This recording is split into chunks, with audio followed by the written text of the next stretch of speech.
ಯಾರ್ಯಾರು corona injection ಹಾಕೊಂಡಿದ್ರು ಕೈ ಎತ್ತಿರಿ ಅಂದ್ರೆ ಎಲ್ಲ ಕೈ ಎತ್ತಿದ್ರು.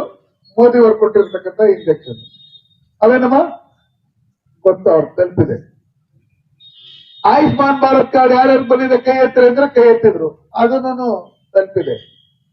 ಕರೋನಾ ಟೈಮಲ್ಲಿ ಅಕ್ಕಿ ತಗೊಂಡ್ರಲ್ಲ ಯಾರ್ಯಾರು ಅಂತ ಹೇಳಿದ್ರು, ಗರೀಬ್ ಅನ್ನಭಾಗ್ಯ ಯೋಜನೆಯಲ್ಲಿ ಅಕ್ಕಿ ಕೊಟ್ಟಿರ್ತಕ್ಕಂಥದ್ದು ಕೈ ಎತ್ತಿದ್ರಿ, ಅದು ಆಯ್ತು. ಕಿಸಾನ್ ಸನ್ಮಾನ್ ಯೋಜನೆಯಲ್ಲಿ ಯಾರ್ಯಾರು ಅಕೌಂಟ್ ಕಾಸು ಬಂದಿದೆ ಕೈ ಎತ್ತಿರಿ ಅಂದ್ರೆ ಬಾಣಿಗಳಿರೋರು ಕೈ ಎತ್ತಿದ್ರು, ಅಲ್ಲ ಯಜಮಾನ್ರು. ಅಂದ್ರೆ ಎಷ್ಟೊಂದು ಜನಕ್ಕೆ ಯೋಜನೆಗಳು ತಲುಪಿದೆ, ಇನ್ನು ಎಷ್ಟೊಂದು ಜನಕ್ಕೆ ತಲುಪಬೇಕು. ಹೊಸ ಯೋಜನೆಗಳು ಇವೆ, ಆ ಯೋಜನೆಗಳನ್ನ ತಲುಪಿಸಂತ ಕೆಲಸನು ನಾವೆಲ್ಲ ಸೇರಿ ಮಾಡಿದಾಗ ನಾವೆಲ್ಲರಿಗೂ ಸರ್ಕಾರಿ ಕೆಲಸ ಕೊಡಕ್ಕಾಗಲ್ಲ. ಅವ್ರ ಕಾಲ ಮೇಲೆ ಅವ್ರು ನಿಂತ್ಕೊಂಡು ಕೆಲಸ ಮಾಡ್ಬೇಕಂದ್ರೆ ಸರ್ಕಾರದ ಯೋಜನೆಗಳನ್ನ ಅವ್ರಿಗೆ ತಲುಪಿಸಿದ್ರೆ 100% ಅವರು ಫುಟ್ಪಾತ್ ಅಲ್ಲಿ ವ್ಯಾಪಾರ ಮಾಡೋದು 10,000 ರೂಪಾಯಿ ಬಂಡವಾಳಕ್ಕೆ ಕಾಸು ಕೊಟ್ಬಿಟ್ರೆ ಅವ್ನ ದಿನ ಒಂದು 500 ರೂಪಾಯಿ ಸಂಪಾದನೆ ಮಾಡ್ಕೊಂಡು ತಿಂಗಳಿಗೆ 15,000 ಸಂಪಾದನೆ ಮಾಡ್ಕೊಳ್ತಾನೆ. ಸನ್ಮಾನ್ಯ ನರೇಂದ್ರ ಮೋದಿ ಅವರು ಏನು ನಮ್ಮ ದೇಶದ ಪ್ರಧಾನಮಂತ್ರಿ ಆಗಿದ್ದಾರೆ, 4 ಬಾರಿ ಮುಖ್ಯಮಂತ್ರಿಗಳಾಗಿದ್ದಾರೆ. ಅವರು 2 ಬಾರಿ ನಿಮ್ಮೆಲ್ಲರ ಆಶೀರ್ವಾದದಿಂದ ನನಗೂ ಓಟ್ ಹಾಕಿ ನಾನು MP ಆಗಿ ಹೋಗಿ ಅಲ್ಲಿ ಕೈ ಎತ್ತೋದ್ರ ಮುಖಾಂತರ ಅವರಿಗೆ ಬೆಂಬಲ ಸೂಚಿಸೋದ್ರ ಮುಖಾಂತರ 2ನೇ ಬಾರಿ ಪ್ರಧಾನಮಂತ್ರಿ ಆಗಿದ್ದಾರೆ. 3ನೇ ಬಾರಿನೂ ನಿಮ್ಮೆಲ್ಲರ ಆಶೀರ್ವಾದದಿಂದ ಪ್ರಧಾನಮಂತ್ರಿ ಆಗ್ತಾರೆ. ಮೋದಿಜಿಯವರು ಸಾಮಾನ್ಯ ಬಡ ಕುಟುಂಬದಲ್ಲಿ ಹುಟ್ಟಿರ್ತಕ್ಕಂಥವರು. ಅವ್ರ ತಂದೆ ರೈಲ್ವೆ ಸ್ಟೇಷನ್ ಅಲ್ಲಿ ಟೀ ಮಾರ್ತಾ ಇದ್ದಂಥವ್ರು. ಟೀ ಮಾರ್ತಾ ಇದ್ರೆ ನರೇಂದ್ರ ಮೋದಿಜಿಯವರು ಸ್ಕೂಲ್ಗೆ ಹೋಗಿ ಸ್ಕೂಲ್ ಬಿಟ್ಟಿದ್ದಾದ್ಮೇಲೆ ಟೀ ಅಂಗಡಿ ಹತ್ರಕ್ಕೆ ಹೋಗ್ತಾ ಇದ್ರು. ಅವ್ರ ತಂದೆ ಯಾರ್ಯಾರು ಟೀ ಕೊಟ್ಬಿಟ್ಟು ಬಾ ಅಂತ ಹೇಳ್ತಾರೋ ಅವ್ರಿಗೆಲ್ಲ ಕೊಟ್ಬಿಟ್ಟು ಬರ್ತಾ ಇದ್ರು. ಅವ್ರಿಗೆ ಬಡತನ ಅಂದ್ರೆ ಏನು ಅಂತ ಗೊತ್ತಿತ್ತು, ಹಸಿವು ಅಂದ್ರೇನು ಏನು ಅಂತ ಗೊತ್ತಿತ್ತು. ಅವ್ರ ತಾಯಿ ಅಡಿಗೆ ಮಾಡುವಾಗ ಯಾವ ರೀತಿ ಕಷ್ಟಪಟ್ಟು ಮಳೆಯಲ್ಲಿ ನಂದಿರ್ತಕ್ಕಂಥ ಸೌದೆಯಲ್ಲಿ ಊದ್ಕೊಳ್ಬೇಕು, ಊದಿ ಊದಿ ಊದಿ ಆ ಹೊಗೆ ಹಿಡಿತಾ ಇದ್ರು ಅನ್ನೋದನ್ನು ಗೊತ್ತಿತ್ತು. ಒಂದಿನ ಟೀ ಅಂಗಡಿ ನಡೆದಿಲ್ಲ ಅಂದ್ರೆ ಮನೆಗೆ ರೇಷನ್ ಇಲ್ಲ ಅಂತನೂ ಗೊತ್ತಿತ್ತು. ಇದನ್ನೆಲ್ಲ ನೋಡಿದಂತ ಸನ್ಮಾನ್ಯ ನರೇಂದ್ರ ಮೋದಿ ಅವರು ನಾನು ಈ ದೇಶಕ್ಕೆ ಏನಾದ್ರೂ ಮಾಡಬೇಕು ಅಂತ ಹೇಳಿ ತಮ್ಮನ್ನ ತಾವು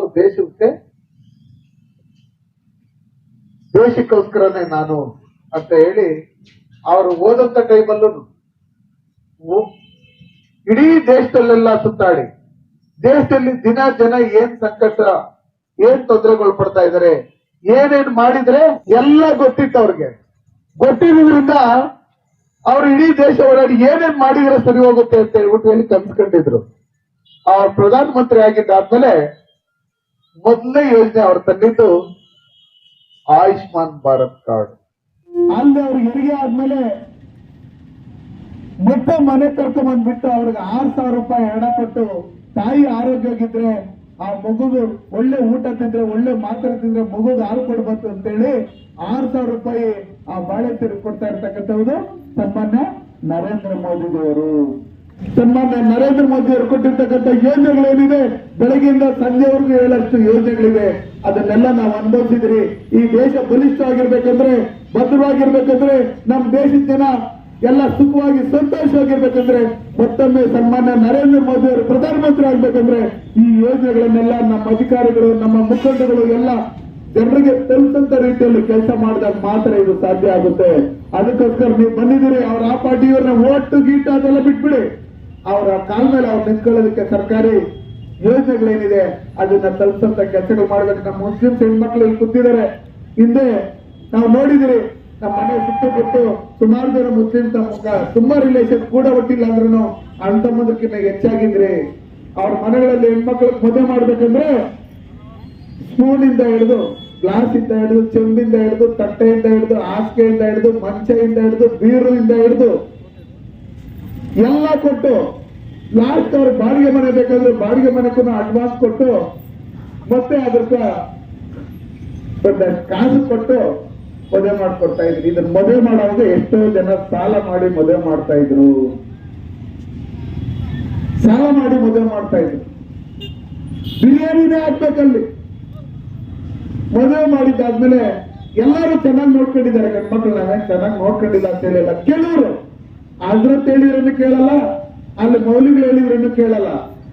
ಇಬ್ಬರು ಮಕ್ಕಳಾದ್ಮೇಲೆ ನೀನ್ ಬೇಡ ಅಂತ ಏನೋ ಸ್ವಲ್ಪ ಒಂದಿನ ಏನಾದ್ರು ಸ್ವಲ್ಪ ಬಿರಿಯಾನಿಗೆ ಏನಾದ್ರು ಮಸಾಲೆ ಕಮ್ಮಿ ಆದ್ರೆ ಜಾನ್ ಅದು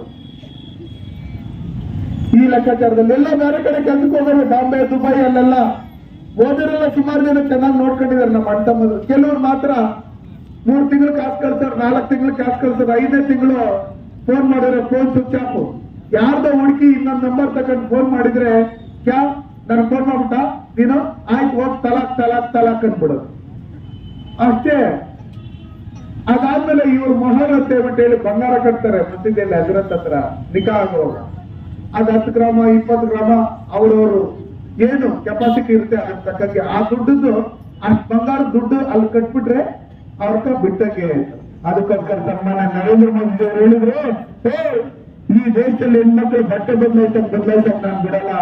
ನಮ್ಮ ಹೆಣ್ಮಕ್ಳು ಏನ್ ತಪ್ಪಾಡಾರೆ, ಯಾಕೆ ನೀನು ತಲಾಕ್ ಕೊಡ್ತಾ ಇದೀಯ, ಫಸ್ಟ್ ಹೇಳು, ಕಾನೂನು ರೀತಿಯಲ್ಲಿ ಬಂದು ಹೇಳಿ ಅದನ್ನ ಪ್ರೂವ್ ಮಾಡಿ ಅವ್ರ ಜೀವನಾಂಶಕ್ಕೆ ಏನ್ ಕೊಡ್ಬೇಕು ಅದನ್ನ ಕಟ್ಕೊಟ್ಟು ಆ ಮಕ್ಕಳನ್ನ ಸಾಕಂಗೆ ಏನ್ ದುಡ್ಡು ಕೊಡ್ಬೇಕು ಅದನ್ನ ಕಟ್ಟಿ ಅದಾದ್ಮೇಲೆ ಕಾನೂನು ರೀತಿಯಲ್ಲಿ ನೀನು ಡೈವರ್ಸ್ ತಗೋ, ಇಲ್ಲಾಂದ್ರೆ 3 ವರ್ಷ ಜೈಲ್ಗೆ ಹಾಕ್ತೀನಿ ಅಂತ ಹೇಳಿದ್ರು. ತಪ್ಪೇನಮ್ಮ ತಪ್ಪಲ್ಲ. ಅದಕ್ಕೋಸ್ಕರ ಸನ್ಮಾನ್ಯ ನರೇಂದ್ರ ಮೋದಿಯವರು ಸರ್ವರಿಗೂ ಸಮಪಾಲು ಅಂತ ಹೇಳಿ ಎಲ್ಲರನ್ನೂ ಜೊತೆಯಲ್ಲಿ ಹಾಕೊಂಡು ಈ ದೇಶದಲ್ಲಿರ್ತಕ್ಕಂಥ ಪ್ರತಿಯೊಬ್ಬರಿಗೂ ಇವತ್ತು ಈ ಸವಲತ್ತುಗಳನ್ನ ಕೊಡೋದ್ರಲ್ಲಿ ಮುಂಚೂಣಿಯಲ್ಲಿದ್ದು ಇಡೀ ವಿಶ್ವದಲ್ಲಿ ನಾಯಕರಾಗಿರ್ತಕ್ಕಂಥ ಸನ್ಮಾನ್ಯ ನರೇಂದ್ರ ಮೋದಿ ಅವರು ಕೊಟ್ಟಿರ್ತಕ್ಕಂಥ ಏನು ಯೋಜನೆಗಳಿದೆ ಈ ನಮ್ಮ ಮೋದಿ ಗ್ಯಾರಂಟಿ ವಾಹನದಲ್ಲಿ ಪ್ರತಿ ಗ್ರಾಮಗಳಲ್ಲಿ ಹೋಗಿ ಜನರಿಗೆ ತಿಳುವಳಿಕೆ ಕೊಡೋದ್ರ ಮುಖಾಂತರ ನಾವು ಭದ್ರ ಬುನಾದಿ ಆಗ್ಬೇಕು, ನಮ್ಮ ಕಾಲ ಮೇಲೆ ನಾವು ನಿಂತ್ಕೊಬೇಕು. ಆ ನಿಟ್ಟಲ್ಲಿ ನೀವೆಲ್ಲರೂ ಸೇರಿ ಕೆಲಸ ಮಾಡಿದಾಗ ಮಾತ್ರ ಸಮಾಜದಲ್ಲಿ ಒಳ್ಳೆ ನಾಯಕರಾಗ್ತೀವಿ. ಇಲ್ಲ ಎಫ್ಡಿ ಬಂದಾಗ ಮಾತ್ರ ನಿಂತ್ಕೊಂಡು ನಮ್ಗೆ ಹೋಗ್ಬಿಟ್ರೆ, MLA ಅವ್ರು ಬಂದಾಗ ಮಾತ್ರ ನಿಂತ್ಕೊಂಡು ಹೋದ್ರೆ ನೀವೆಲ್ಲ ವಿಲನ್ಗಳಾಗ್ತೀರಿ. ಸರ್ಕಾರದ ಏನೇನು ಯೋಜನೆಗಳಿದೆ ಅದು ಕೊಡುವಂತ ನಿಟ್ಟಲ್ಲಿ ಬಡವರು ಬರ್ಲಿ, ಸಾಹುಕಾರ ಬರ್ಲಿ, ಹ್ಯಾಂಡಿಕ್ಯಾಪ್ ಬರ್ಲಿ, ಅರ್ಧಗಿನ ಬಟ್ಟೆ ಇರಲಿ, ಯಾರೇ ಬಂದ್ರು ಅವ್ರು ನಮ್ಮ ಕುಟುಂಬದವರು ಅಂತ ನೋಡಿ ಅವ್ರಿಗೆ ಈ ಸವಲತ್ತುಗಳನ್ನ ಕೊಡಿಸುವಂತ ರೀತಿಯಲ್ಲಿ ನಾವೆಲ್ಲ ಕೆಲಸ ಮಾಡ್ಬೇಕು ಅಂತ ಹೇಳಿ ಈ ಸಭೆಗೆ ಕರೆದು 4 ಮಾತನಾಡಲು ಅವಕಾಶ ಮಾಡಿಕೊಂಡಂತ ತಮ್ಮೆಲ್ಲರಿಗೂ ನಾನು ಮಾತನ್ನು ಮುಕ್ತಾಯ.